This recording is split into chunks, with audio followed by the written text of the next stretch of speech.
وَلَنَبْلُوَنَّكُمْ بِشَيْءٍ مِّنَ الْخَوْفِ وَالْجُوعِ وَنَقْصٍ مِّنَ الْأَمْوَالِ وَالْأَنفُسِ وَالثَّمَرَاتِ وَبَشِّرِ الصَّابِرِينَ الَّذِينَ إِذَا أَصَابَتْهُمْ مُصِيبَةٌ قَالُوا إِنَّا لِلَّهِ وَإِنَّا إِلَيْهِ رَاجِعُونَ۔ یہ آیت کریمہ دوسرے پارے کی ہے، سورۃ البقرہ کی آیت کریمہ ہے۔ اللہ رب العالمین فرماتا ہے وَلَنَبْلُوَنَّكُمْ بِشَيْءٍ مِّنَ الْخَوْفِ وَالْجُوعِ وَنَقْصٍ مِّنَ الْأَمْوَالِ وَالْأَنفُسِ وَالثَّمَرَاتِ وَبَشِّرِ الصَّابِرِينَ کہ ہم تمہیں ضرور بالضرور آزمائیں گے، کبھی مالوں کی کمی کے ذریعے، کبھی جان لے کر، کبھی تمہارے اندر خوف ڈال کر، کبھی بھوکے مار کر، یعنی تمہیں ضرور ضرور آزمائیں گے۔ اور جو آزمائش پر جو صبر کرے، اللہ رب العالمین فرماتا ہے وَبَشِّرِ الصَّابِرِينَ اور اے میرے نبی جو صبر کرے اسے جنت کی خوشخبری سنا۔ کیا میرے نبی صلی اللہ علیہ وسلم کو آزمایا نہیں گیا؟ آپ یاد کریں کہ مکہ سے طائف 100 کلومیٹر میرے بھائی، اس زمانے میں 4 ویلر کا زمانہ نہیں تھا، ٹرین اور پلین کا زمانہ نہیں تھا۔ اللہ کے رسول اکرم صلی اللہ علیہ وسلم پیدل سفر طے کرتے ہیں، 100 کلومیٹر سفر طے کرنے کے بعد طائف جاتے ہیں، اور اس سفر کے اندر آپ صلی اللہ علیہ وسلم کے ساتھ حضرت بلال بھی تھے۔ کسی کے گھر میں جا کر کھانا بھی نہیں کھاتے، جو کھانا لے کر گئے تھے اسی کھانے کو راستے میں کھایا کرتے تھے، کسی کے گھر میں جا کر کھانا بھی نہیں کھاتے ہیں۔ اللہ کے نبی اکرم صلی اللہ علیہ وسلم ایک دن نہیں، 2 دن نہیں میرے بھائیوں، 1 ہفتے تک اللہ کے رسول اکرم صلی اللہ علیہ وسلم طائف کے اندر رہتے ہیں، دین اسلام کی باتیں بتاتے ہیں، تبلیغ کرتے ہیں۔ جب ہمیں اور آپ کو حیدرآباد سے اگر کہیں جانا ہوتا ہے تو ہم بزنس کے لیے جاتے ہیں، کاروبار کے لیے جاتے ہیں، تجارت کے لیے جاتے ہیں، لیکن اللہ کے رسول اکرم صلی اللہ علیہ وسلم میرے بھائیوں مکہ سے طائف جاتے ہیں، پیدل سفر طے کرتے ہیں، اور مقصد اور مشن کیا ہے کہ دین کی باتیں لوگوں تک پہنچائیں، اسلام کی باتیں لوگوں تک پہنچائیں۔ لیکن میرے بھائیوں الٹے میرے نبی کو دکھ دیا اور ستایا گیا، میرے بھائیوں الٹے میرے نبی کو تکلیف دی گئی، اور کہا گیا کہ اے محمد ابن عبداللہ اگر نبی بنانا ہوتا تو ہم جیسے امیر کو، ہم جیسے بادشاہ کو بناتا۔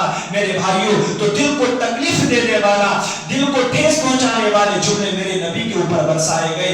ایک آدمی بھی طائف کے لوگ میرے نبی کے اوپر ایمان نہیں لائے۔ تو میرے بھائیوں تکلیفیں تمہیں دیں گے، تمہیں مصیبتیں تمہارے اوپر آئیں گی، پریشانی آئیں گی۔ اللہ رب العالمین فرماتا ہے کہ جو مصیبتوں پر صبر کر لے انہیں جنت کی خوشخبری سنا دو۔ حضرات آپ غور کریں، بھوکے رکھ کر بھی ہم تمہیں آزمائیں گے۔ اللہ کے نبی اکرم صلی اللہ علیہ وسلم رات میں نکلتے ہیں، بھوک لگی ہے، اسی رات میں حضرت ابو بکر صدیق سے ملاقات ہوتی ہے۔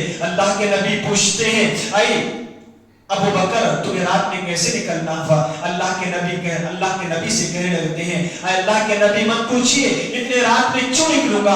بھوک کی شدت مجھے بہت ستا رہی ہے، بھوک شدید لگی ہے، بھوک بہت زیادہ لگی ہے، اسی وجہ سے میں سویا نہیں ہوں اور بھوک کی وجہ سے میں نکلا ہوں۔ میرے بھائیوں اسی رات میں حضرت عمر رضی اللہ تعالیٰ عنہ سے ملاقات ہوتی ہے۔ اللہ کے نبی پوچھتے ہیں اے عمر تمہیں رات میں کیسے نکلنا ہوا؟ اللہ کے نبی سے کہنے لگتے ہیں اے اللہ کے نبی پیٹ سے پیٹ دبا جا رہا ہے، یعنی بھوک کی شدت مجھے ستا رہی ہے، بھوک بہت زیادہ لگی ہے۔ اللہ کے رسول بھوک کی شدت کی وجہ سے مجھے نیند نہیں آ رہی ہے۔ تو غور کرو میرے بھائیوں، جب صحابہ کو آزمایا گیا، نبیوں کو آزمایا گیا، تو ہم اور آپ کون ہوتے ہیں میرے پیارے ساتھیوں؟ ذرا غور کریں، اللہ رب العالمین فرماتا ہے ہم تمہاری جانیں لے کر بھی ہم تمہیں آزمائیں گے۔ حضرت عبدالرحمن ابن عوف کہتے ہیں کہ اللہ کے رسول اکرم صلی اللہ علیہ وسلم اپنے بیٹے حضرت ابراہیم رضی اللہ تعالیٰ عنہ کو اپنے گود میں لیے ہوئے ہیں، آخری سانسیں چل رہی ہیں، آخری سانسیں چل رہی ہیں۔ میرے بھائیوں حضرت عبدالرحمن ابن عوف کہتے ہیں کہ اللہ کے رسول اکرم صلی اللہ علیہ وسلم کے گود میں نبی اکرم صلی اللہ علیہ وسلم کے بیٹے ابراہیم رضی اللہ تعالیٰ عنہ کا انتقال ہو جاتا ہے۔ حضرت عبدالرحمن ابن عوف کہتے ہیں کہ اللہ کے رسول اکرم صلی اللہ علیہ وسلم کی آنکھوں سے آنسو جاری ہیں۔ اللہ کے نبی سے کہنے لگتے ہیں اللہ کے نبی آپ تو رحمت للعالمین ہیں، آپ تو سید العالمین ہیں، آپ تو پوری دنیا کے لیے رحمت بن کر آئے ہیں، تو پھر آپ کے آنکھوں سے آنسو کیسے بھی کر رہے ہیں؟ اللہ کے نبی جواب دیتے ہیں ہذہ رحمت جعلہ اللہ فی قلوب عبادہ۔ اے عبد الرحمن بن عوف، ایک باپ کے دل میں جو بیٹے کے لیے محبت ہوتی ہے، جو پیار ہوتا ہے، وہی محبت وہی پیار آنسو بن کے نکل رہا ہے۔ ذرا غور کریں میرے بھائیوں، اور اللہ کے نبی ایک پیارا جواب دیتے ہیں، کیا کہتے ہیں؟ بخاری کے اندر ریکارڈ ہے، کہتے ہیں ان العین تدمع وان القلب يحزن ولا نقول الا ما يرضى ربنا۔ اے عبد الرحمن بن عوف، اے ابراہیم، تمہارے جانے پر ہمارا دل غمگین ضرور ہے، لیکن ہم اپنی زبان سے کوئی ایسا جملہ نہیں نکال سکتے جس سے اللہ رب العالمین راضی ناراض ہو جائے۔ ہم وہی جملہ نکالیں گے جس سے اللہ رب العالمین راضی ہو جائے۔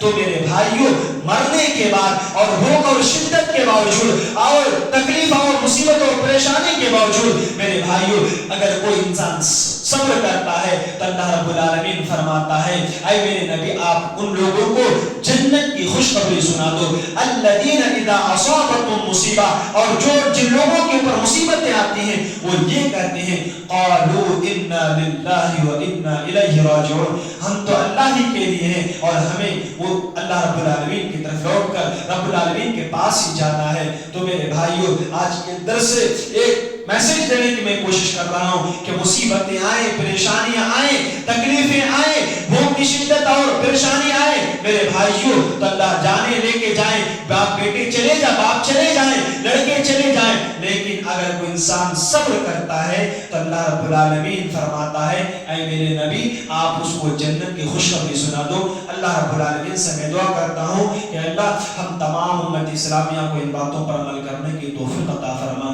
آمین۔ السلام علیکم ورحمۃ اللہ وبرکاتہ۔